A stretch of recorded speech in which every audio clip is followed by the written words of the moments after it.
Kabilang kan mga nakapagparestrong botante sa Albay para sa masunod na perilian na dagdagan in 24,000. Mobile blood donation drive kan Bicol South Luzon Sub-National Reference Laboratory magpapadagos ngunya na aldaw sagkod sa Agosto 25 ngunya na taon. Albay ang nangangenot sa may pinakadakol na kaso nin pertussis sa Kabicolan. 37 na mga national government agencies sa Kabicolan nakaresibinin mga ekipahes hali sa DOH Bicol katakod kan programang Healthy Workplace. Sa lado nasyonal, papanimbagon kan Philippine National Police ang mga persona nagtabang sa pagdulag ni dating Alkalde Alice Guo. Kanselasyon kan Philippine passport ni Alice Guo ipinag-orden ni Executive Secretary Lucas Bersamin. National Maritime Council pigataong kwenta na sa Department of Foreign Affairs ang pagsangat ng kaso kontra sa China sa United Nations. Alias warrant of arrest may kinaaraman sa kasong human trafficking laban kay Pastor Apollo Kibuloy, ipinaluwas kan Pasig City RTC. Sa ibang nasyon, dahil sa nawawarang gunting, aeroporto sa Japan isinarado nin 2 oras. Baretang Sports, rain or shine, da ipinaporma ang Blackwater sa saindang kawat sa 49th season kan PBA Governors Cup. Detalles kan Bareta. Enot sa lado lokal. Ang baretang ini hatod sa Indokan. Plemex. Pag may ubo o hika, Plemex agad. Basta lagundi, Plemex. Big inganyar ni Comelec Albay Officer in Charge Attorney Connie Del Castillo ang mga albayano na kwalifikado ng magparehistro na aprobitsaran ang natatadang sobra sa rumbulan kan voters registration sa September 30 ngonya na taon. Sigun sa iya, nagkakaigwa na sindaning pagbisita sa nagkaparang mga barangay sa Albay para darahon ang pagpaparehistro para man mairani sa mga residentes digdi ang sa indang serbisyo dalanta pera sa pagpaparehistro kan mga teenager para sa sanggunian kabataan. Pwede man nagibuon ang ibapang transaksyon aro kan pagsalida nin apelyido, pagpabalyo nin address, correction of entries, reactivation na sin ibapa. Sa pinakahuring datos na ipinaluwas ni Del Castillo, sobra sa 24,000 na mga albayano ang nakapagrehistro poon kan Pebrero sa Good Hulyo ngunya na taon kung sain sobra man sa 915,000 ang rehistradong botante sa Albay sa ngunyan. Ang baretang ini hatod sa Indokan, Mega One. Ang Mega One ay may 21 sangkap para matulungan ka sa iba't ibang karamdaman tulad ng diabetes, high blood, stroke, arthritis, kidney failure, cancer, viruses, at iba pa. Tumawag kay Doc Joey Bitito sa 0998-975-8121 or 0917-853-8933. Nadagdaganin 24,313 ang bagong rehistradong botante sa probinsya kan Albay asin eligible na makaboto sa May 2025 elections. Sa datos kan Comelec Albay, ang nasabing bilang pwede nang madagdagan sagod sa final registration sa September 30 ngunya na taon. Sa ngunyan, sobra na sa 915,000 unregistered voters kasabay ang sobra sa 354,000 eligible para sa sangguniang kabataan elections. Mientras tanto, pig-inganyar kan Comelec ang mga unregistered individuals na magparehistro na bago pa man ang deadline para masiguro na makakapagboto sa paparaning pirilian. Nangangenot ang Albay sa may pinakadakol o pinakalangkaw na kaso ng pertussis sa Kabicolan. Inibasado sa pertussis bulletin na ipinaluwas ka na Department of Health Center for Health Development Bicol poon Enero 1 sa Agosto 17 ngunya na taon kung sain kabilugan na 133 ng mga Bicolano ang tinamaan kini kung sain 60 ang hali sa Albay, 35 sa Sorsogon, 32 sa Camarines Sur, 3 sa Camarines Norte, 3 sa Masbate, mantang dainin kaso sa Catanduanes. Sigun sa DOH, ang pertussis o whooping cough sarong nakakaulakit na helang na nakakagadan, lalo na sa mga umboy, kung kaya pigabisuan ang gabos na magpakonsulta sa pinakaraning health center kung may simptomas araw kan sipon, abo asin kalentura na nagdorananin saro sa kuduang simana. Makakatabang man para malikayan ang siring na helang kung makukumpleto ang tulong doses kan pentavalent vaccine o 5-in-1 vaccine o ang mga bakuna para sa diphtheria, pertussis, tetanus, influenza B, asin hepatitis B. Nasa 37 na mga national government agencies sa Bicol Region ang nakaresibi nin mga ekipahes arog kan sphygmomanometers asin dial type weighing scales hali sa Department of Health Bicol. Sigon sa DOH, saruin ni sa indang mga lakdang sa pagbusol kan healthy workplace sa Kabikolan na kung sain opisyal nang nailansar kan nakaaging aldaw. Katuyuhan kaini na padagos na maipamidbid ang regular health monitoring asin wellness practices sa mga opisina para maprotektaran ang salud kan mga empleyado. Magpapadagos ang mobile blood donation drive kan Bicol South Luzon Subnational Reference Laboratory ngunyan aldaw sagkod sa Agosto 25. Ngunyan na Agosto 21 gigibon ang mobile blood donation drive sa Rural Health Unit kan Castilla, Sorsogon. Sa aga, magkakaigwan ng parihong aktibidad sa barangay Kamatagan o Karatagan, sa Piodoran, RHU Owas, RHU Tiwi, Barangay Lungib sa Pilar, Sorsogon, RHU Prieto Diaz, Barangay Langaton sa Bakakay, asin Barangay Bonot sa Tabaco City. Agosto 23 sa mga members of Church of God International sa Sorsogon City, asin Solis Institute sa Bolan, Sorsogon. Para sa mga kaaputan mananangod sa aktibidad, pwede makipagkoordinar kay Nicole Ann Bejo, ang sendang donor recruitment officer.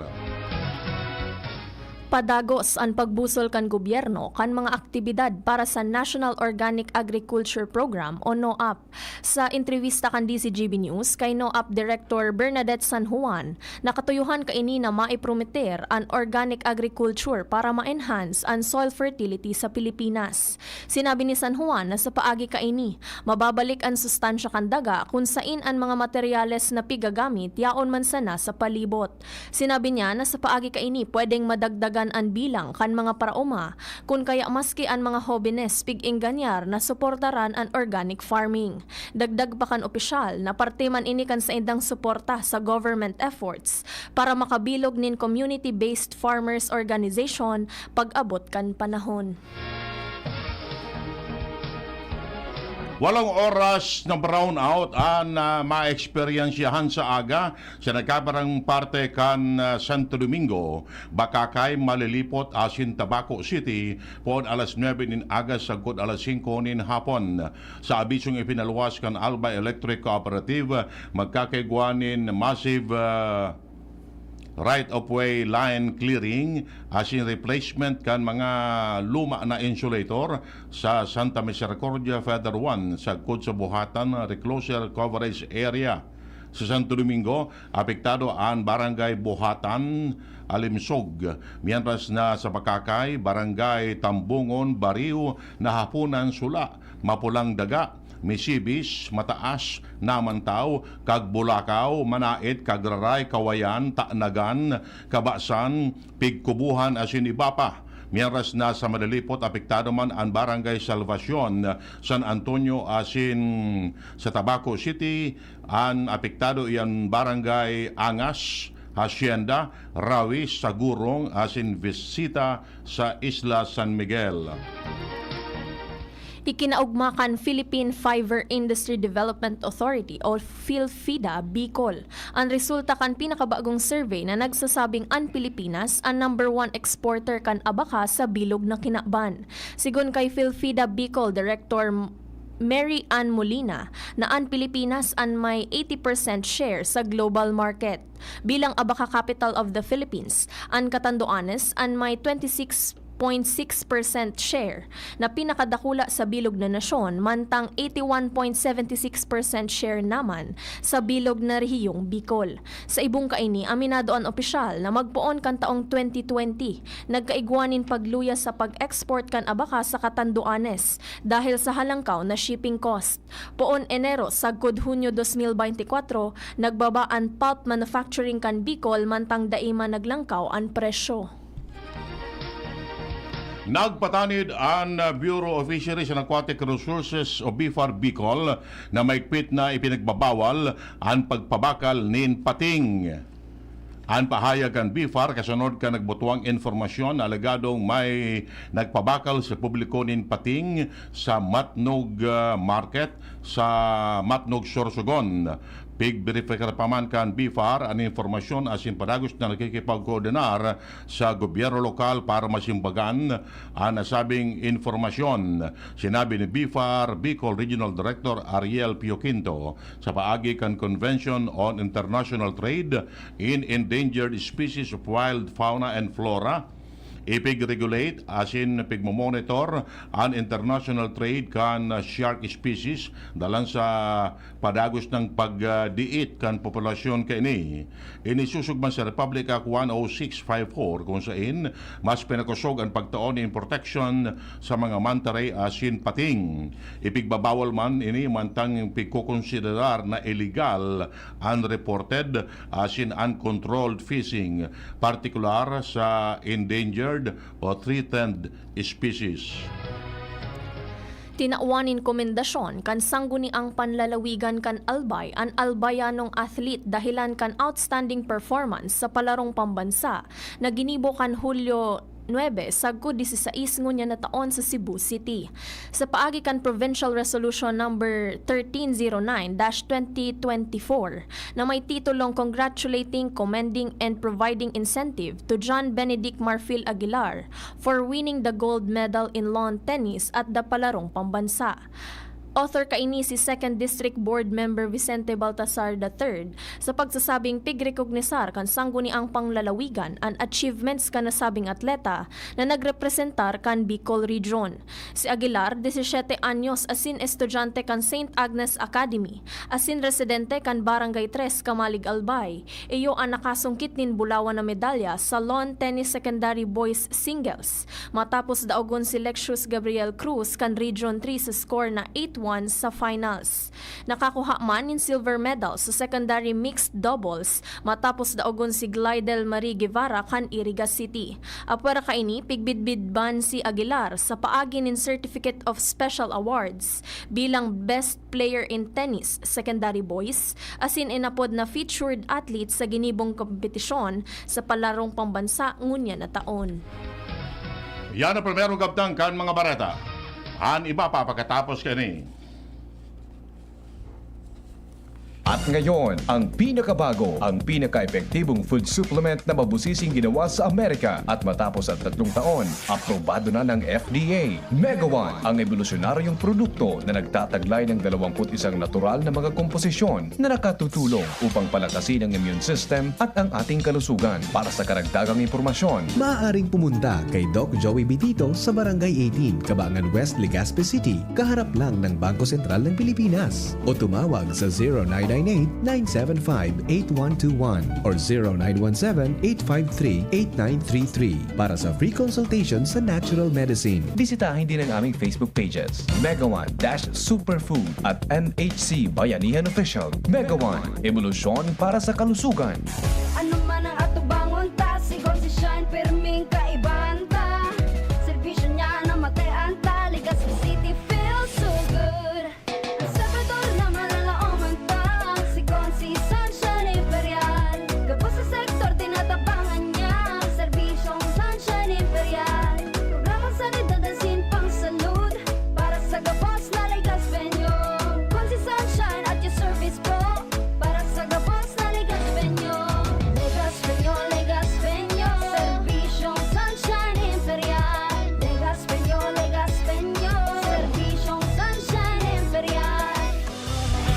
Experience a night filled with extraordinary joy, love, and inspiration through music and praise. Experience God's love in a beautiful way. Nasa iyong palad ang iyong likha. Come, celebrate your faith and receive God's more with the Expand Worship Celebration 2024, a benefit worship concert with Brother Bo Sanchez, our renowned motivational speaker, Catholic lay preacher, book author, and founder of the Feast and Light of Jesus Family, along with Brother Alvin Barcelona and Brother John Escoto, happening on August 24, 3 p.m. onwards at the Ibalong Center for Recreation, Legazpi City. Tickets are available at the LCC Business Center near you. Visit, like, and follow The Feast Bicol for more details and promos. Brought to you by The Light of Jesus Family, The Feast Bicol Community. Madya, makisumaro, magresibi.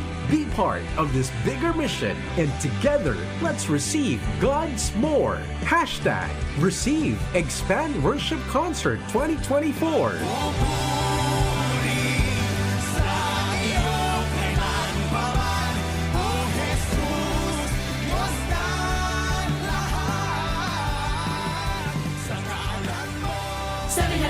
Ilayo ang inyong mga chikiting sa peligrong hatid ng sigarilyo. Alam nyo ba ang alinsunod sa Executive Order 26 na nilagdaan noong 2017, bawal magbenta ng sigarilyo sa menor de edad? Alam nyo rin ba ang bawal magtinda ng sigarilyo malapit sa mga paaralan at palaruan? Maging magandang halimbawa para sa kabataan. Say no to Yossi para walang pagsisisi. Quit now. Dial 1558 for assistance.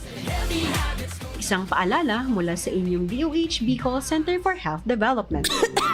Ubo, premang nakabara, hirap sa paghinga. Dapat may dalang ginhawa. Kaya lagi kong bitbit, Plemex Forte Capsule. Ang Plemex Forte Capsule ay gawa sa halamang lagundi. Ginhawa sa ubo at hika. Magaan dalhin, madaling inumin. Plemex Forte Capsule. Basta lagundi, Plemex. Vitex Lagundo L is the generic name of Plemex Forte. If symptoms persist, consult your doctor. Tanggal ang plema, tigil ang ubo. Maluwag ang paghinga sa Plemex Forte. Basta Lagundi, Plemex! Ang Plemex Forte Lagundi Capsule ay mabibili sa pangunahing butika o drugstore na malapit sa inyo. Igwa akong may picture, toma na visto mo. Si Jessup Salceda ang kaibahan mo. Dakol na patunayan na matean ang serbisyo. Ang progreso, pinapulos na, ipapadagos ni Jessup Salceda. Serbisyong may puso, yan nga si Jessup Salceda. Okay ka na, Nay? Yes, anak. Bumuti na ang pakiramdam ko. Ay, salamat. Kaya pagdating sa gamot, tiwala ako sa Actimed. Napakagaan pa sa bulsa. Up to 85% ang natitipid ko sa Actimed kumpara sa branded na gamot. Kaya may extra tayo today. Tara na, pasyal tayo. Ay, salamat sa wise kong anak. Salamat sa Actimed Quality Generics. Diyan lang yan sa Generica Drugstore. If symptoms persist, consult your doctor. Get 20% off on Wise Deals. Punta na sa Generica Drugstore. See posters and print ads for more details. For DOH FDA, CDRR permit number 0176, series of 2024. Ito ang dahilan kaya lamang ang may tapang. Pinakalang dehado yung palalyamado. Ito ang tunay na never say die.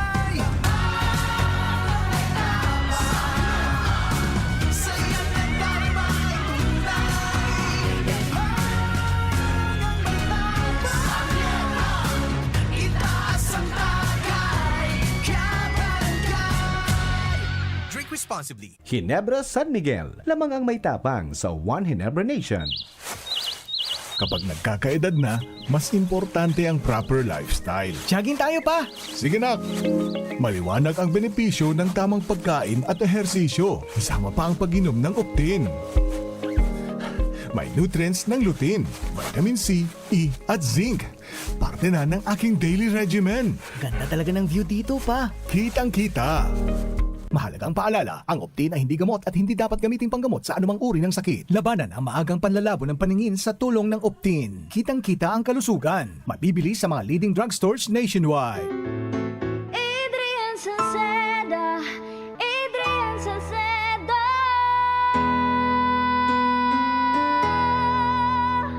Padagos ang pagtabang niya sa sato padabata.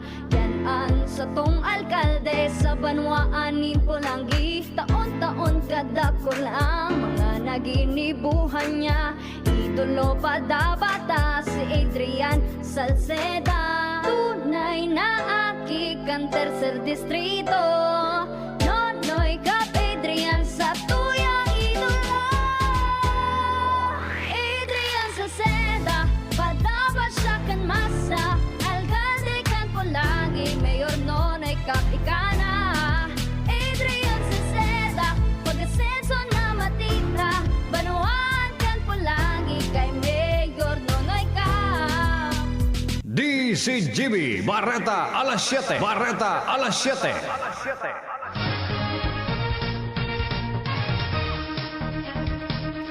Detalles kan barata sa Lado Nacional. Daay pigigilid kan Philippine National Police na iguang nagtabang kay dating Bamban Tarlac Mayor Alice Guo sa pagluwas kay ni sa Pilipinas. Yan ang sinabi ni PNP Public Information Office Chief Police Colonel Jean Fajardo sa ginibong press briefing sa Camp Crame. Dakula ang magiging paninimbagan sa lay kan tawong nagtabang kay Guo kung ini mapatunayan. Sigun kay Fajardo, posibleng sa backdoor ng agi sa Guo sa iyang pag-ipsot paluluwas sa Pilipinas dalang taan main airport pati na ang regional airport iyo ang bantay sarado kan pulisya. Sinabi ni Fajardo na ang gabos ng mga informasyon subject for investigation asin nakikipag-coordinate na ang pulisya sa sendang counterpart sa ibang nasyon. Magagarumduman na sa privilege speech ni Senador Risa Ontiveros kanakaaging aldaw, sinabi kanina base sa informasyon na nakuha niya, naghali na si Guo kan Hulyo 17 banggi pasasyaring sa Malaysia. Kinunformarman kan Presidential Anti-Organized Crime Commission asin kan Bureau of Immigration na nakalos naman agad sa Pilipinas ang dating alkalde.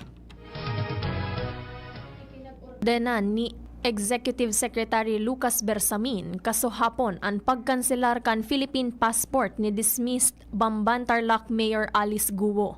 Ipinagmando ni Bersamin na magkondukta nin appropriate action para sa pagkanselar kan mga pasaporte ni Guo asin kan sa iyang mga kapamilya na sina Wesley Guo, Sheila Leal Guo asin Cassandra Leong, autorisadong representante kan Pogo na pigrade sa Porac, Pampanga. Ang memorandum iyo ang ipinaluwas sa Department of Foreign Affairs as in Department of Justice. Ipinaluwas ang nasabing memorandum kan Department of Foreign Affairs o DFA as in Department of Justice o DOJ. Magigirumduman na ipinahayag ni Senator Risa Hontiveros na si Guo na midbidman bilang Chinese citizen na si Guo Huaping. Iyo ang naghali sa nasyon kan Hulyo 18 pasiring sa Kuala Lumpur, Malaysia. Kinumpirmar man ni Immigration Spokesperson Dana Sandoval as in sinabing sangunyan nasa Indonesia si Guo.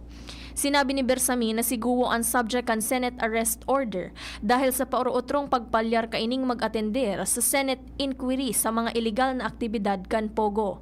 Pinag-unambitan man niya ang New Philippine Passport Act. Sa tahaw kan mga report, sinabi kan legal counsel ni Guo na si Attorney Stephen David na nasa nasyon paman giraray ang pinalayap na alkalde base sa sinabi kaini sa iya. Alagad inako kan abogado na dai niya makumpirmar ang impormasyon asin dai siyang idea kung hain man ini.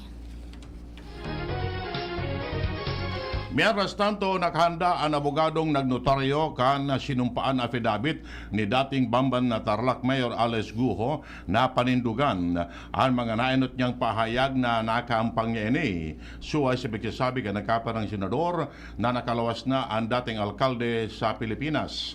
Sigun kay Attorney Elmer Galicia, personal na pinanumpaan kan dismiss mayor ang affidavit kay ni sa sayang opisina. Tinawan ni doon kay ni na pigigibo niya sana ang sayang trabaho bilang notaryo publiko as hindi man niya pwedeng sikaon ang sarong tao dahil sana sa pagiging controversial kay ni.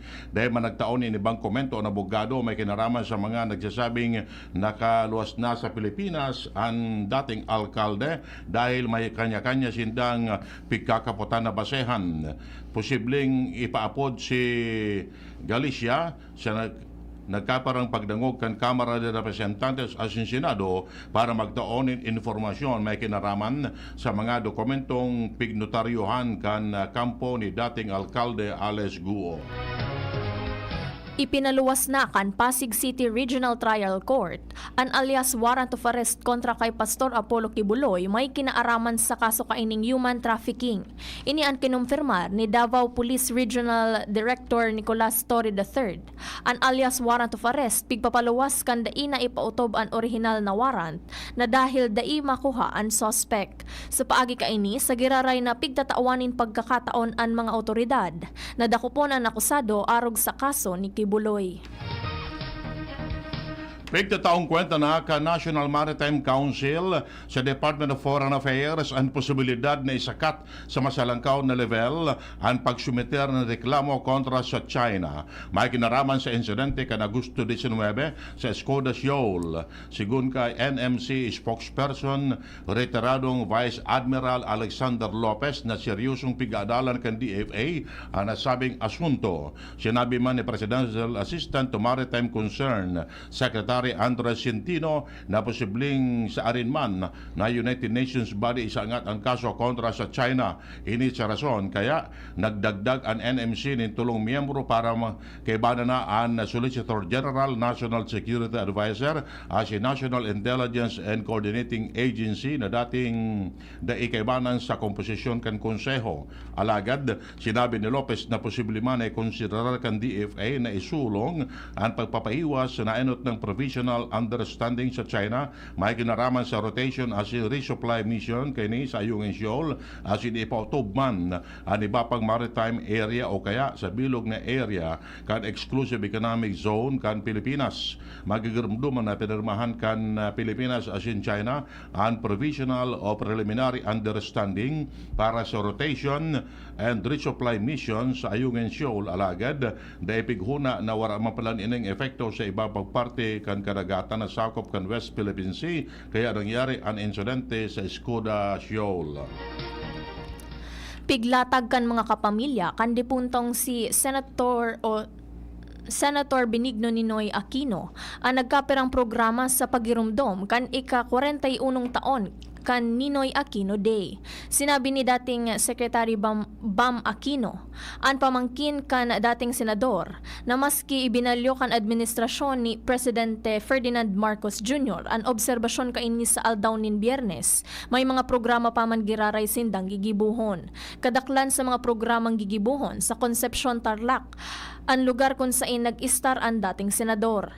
Nagkapira sa mga programa nagigibuhon ngunyan, iyo ang misa sa oras na alas 7:30 nin aga sa Santuario de la Immaculada Concepcion. Matapos kaini, gigibuhon ang wreath-laying ceremony sa Municipal Hall grounds kan Concepcion, Tarlac. Bandang alas 10:30 manin aga, gigibuhon ang film showing sa Town Plaza na susundan kan pagbisita sa Aquino Ancestral House. Gigibuhon man sa pagkahapon and film viewing as in temporary exhibit viewing sa Aquino Museum and Event Center sa syudad kan Tarlac.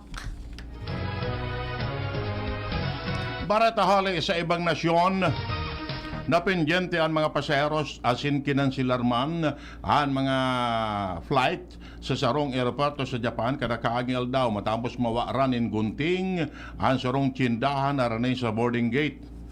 2 oras na nagsarado ang mga security checkpoints sa New Shitushi Airport sa northeng isla kan Hokkaido, Japan. Matapos may report ang nawawarang gunting sa kabilugan, 36 na flight ang nakansilar asin 201 ang napendyente dara kan siring na insidente. Baretang Sports, pinunan kan Rain or Shine Elasto Painters sa paggana ang primerong pagsabak ninda sa 49th season kan PBA Governors Cup. Ini matapos na daugon ninda ang Blackwater Bossing sa score na 110-97 sa kawat na ginibo sa Araneta Coliseum. Nagbida sa paggana kan Painters si Aaron Fuller na nagrehistro nin 24 points, 19 na rebounds, 2 assists sarong steal asin block. Nagrehistro man in 15 puntos, 5 rebounds asin 2 assist ang rookie na si Kailan Tiongson, mantang si Santi Santilla igwang 12 points, asin ang saro pang rookie na si Felix Lemiti nagrehistro nin 11 points. Sa pagpuon pa sa nakankawat, kaput na kan Painters ang lamang kung sain uminabot pa sa 21 points ang lead ninda sa third quarter. Sagkod na pinirit na bukudon ini kan Blackwater. Nasayang man ang nagibong 18 points ni Cedric Bearfield asin 17 points ni James Quequetuye para sa Bossings. Ultimo sa detalles kang Bareta ang kamugtakan kan panahon nasa linya ang pag-asa. Marhay na po sa mga paraan tambay para po sa update na magiging kamugtakan kan na sa bayang panahon. 12 PA kasuhapon na nasa loob ng par na dissipate na init sa Sangonyan. Kalarado ang laog ang sa tuyang Philippine Area of Responsibility. So digdi sa Kabikolan, dauman sa na ang mga birigla ang pag-uran na may kaibang pagkikilat at pagdaguldol, lalong-lalo na pag-abot kang hapon o banggi. Tara po ini iapot ng mga localized thunderstorm. Sa ngunyan ang tutuyang weather system, ining easterlies na nakaka-apektan digdi sa eastern section ng Visayas at Mindanao. So digdi manggiraray sa Kabikolan ang sa tuyang temperatura sa maghapon, pinakababa na sa 25 at yung pinakahalangkaw, posibleng umabot sa 33 degrees Celsius. Sa ngunyan, wala mang kitang nakabanterang gale warning sa mga kadagatan na sakop ang Bicol Region. Dauman sila ang banayad sundo sa moderatong pagpukol sana sa tuyang mga kadagatan. Pero abiso mang giraray, duman sa tuyang mga parasira na nagagamit sa bangka, ano po na mag-ingat pagka-igwang berigla ang pagpusok ng duros kasi pagtaas ng ukol, pagka-igwa po thunderstorm duman sa kadagatan. So yan lang tabi ang sa tuyang update para sa kamugtakan kan sa tuyang panahon.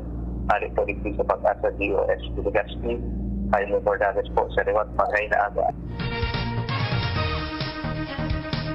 Yan mga tugang nga detalles kan mga Bareta ngunyan na Miyerkules. Sa pangarang kan mga pagriba, Mardila, Jenny Balyaran sa Newsbase, Ramer Tanay sa Lado Teknikal si Riman Pag-asa. Kami po ang nagatod kan Bareta. Ako po si Jasmine Baloloy. Ako ma po si Edwin Peralta, nagsasabing salamat kan sa inyong pagantabay. By the way, condolence palantabi sa pamilya ni Pio Fernandez na maaram na po ang sa indang ina si Lola Onding Aguirre Fernandez. An bangkay Ramiriaon duman sa Katanduanes ade. Ayan. Condolence tabi Pio. Masunod na po si Mr. M. Yan ang DCGB Bareta alas 7. Abangan giraray sa aga. An hapon, masunod na pagkalipas ng kainin. Pagbibili ng gamot